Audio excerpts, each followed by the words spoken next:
अजितदादांनी आता मोठा गौप्यस्फोट करत असताना म्हटलेलं आहे की पुरंदर उपसा सिंचन योजनेच्या संदर्भामध्ये पार्टी फंडासाठी 100 कोटीची वाढ करण्याचा निर्णय घेतलेला त्याचा फाईलवर आहे असं माझ्याकडं माहिती आहे असं त्यांनी सांगितलं. वास्तविक अजितदादांनी हा निर्णय झाला किंवा होता किंवा माहिती आहे असं आत्ता का सांगितलं हे एक आश्चर्याची बाब आहे. 25-26 वर्ष या घटनेला घडले. 26 वर्षानंतर अजितदादांनी आता वक्तव्य करणं म्हणजे कोणत्या हेतूनं केलेलं आहे हे समजायला मार्ग नाही. पण तरीही त्यांनी सांगितलेले माझ्याकडे फाईल आहे आणि त्या कालखंडात जर मी उल्लेख केला असता तर हा आकार माझा असता. मला वाटतं की मग दादांनी त्या कालखंडामध्ये हे करायला हवं होतं. ते न करणं म्हणजे अप्रत्यक्षरित्या भ्रष्टाचाराला संरक्षण देण्यासारखे आहे. आणि आजही 26 वर्षानंतर दादा जर म्हणतात माझ्याकडे पुरावे आहे तर ते जनतेसमोर त्यांनी उघड केलं पाहिजे. जे सत्ता ते आहे ते समोर आले पाहिजे. संभ्रमामध्ये ठेवता कामा नये. जिल्हा परिषदांच्या निवडणुका 2 टप्प्यामध्ये होतील अशी शक्यता आता दिसते आहे. मला असं वाटतं की हे निवडणुकांच्या दृष्टीनं योग्य नाही आहे. निवडणुका ह्या एकाच वेळेस व्हायला पाहिजे असतात.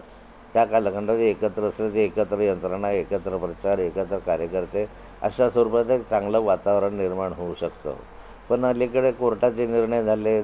50%च्या वर रिझर्वेशन ज्या जिल्हा परिषदांमध्ये आहे त्याचा निर्णय अद्याप होऊ शकलेला नाही आणि त्यामुळे 2 टप्प्यात निवडणुका आता होत आहेत असं तरी चित्र दिसतं आहे.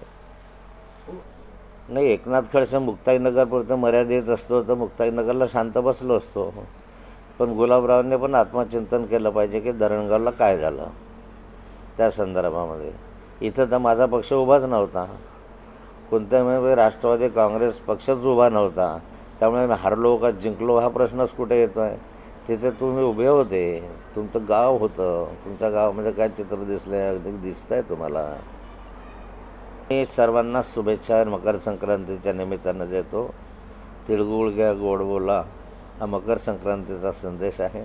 त्यामुळे अगदी विरोधक असो का जवळच असो सर्वांनी प्रेमानं बोलावं, प्रेमाने वागावं हा संदेश मकर संक्रांतीच्या माध्यमातून दिला जातो. अगदी कोणीही असलं तर तिळगुळ देऊन मी त्याचं स्वागतच करेल. गिरीश महाजन तरी भेटले आपल्याला, त्याचा तिळगुळ देणार? गिरीश महाजन भेटले तरी, आमचे आमदार भेटले तरी मी त्यांचं तिळगुळ देऊन स्वागत करेल.